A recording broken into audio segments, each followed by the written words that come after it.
Jangan minum air di tengah waktu makan. Katanya bisa mengganggu penyerapan nutrisi di dalam lambung kita. Begitu kiat-kiat yang sebenarnya itu aneh. Kan dari dulu itu kita makan, ya kalau keseret ya kita minum air putih sejak nenek moyang kita dulu. Kenapa ada aturan-aturan baru yang aneh dan rumit tersebut? Ya jadi begini, makanan itu sebenarnya diserap di lambung itu nutrisinya hanya kisaran 10%.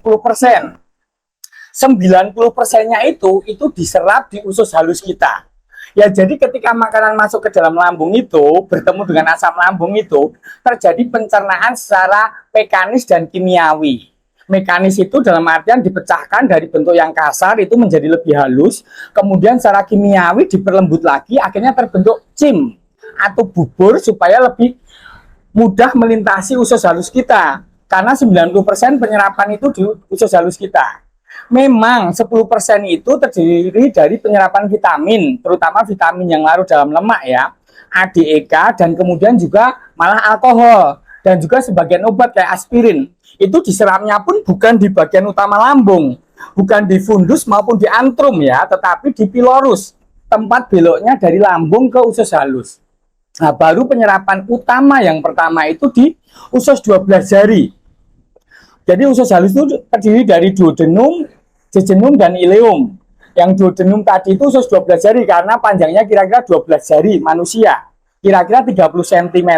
Itu dari vitamin dan kemudian mineral itu diserapnya utama di situ. Kemudian habis itu turun ke jejunum yang panjangnya itu kira-kira 2,5 meter. Nah itu penyerapan utama ada di situ, dari asam amino, lemak, kemudian karbo diserapnya di situ, baru sisanya itu di ileum yang panjangnya 1,5 meter, baru kemudian sebagian kecil ada di usus besar, termasuk pemadatan dan pembentukan feses kita. Ya, jadi bagi teman-teman tidak usah kagetan, bingungan sama kiat-kiat baru yang sebenarnya itu nggak logis, ya. Karena dari dulu itu kalau kita makan keseretan, ya kita minum. Nah, masa kita mau mengharapkan turun sendiri, loncat-loncat biar turun sendiri, nanti salah lagi.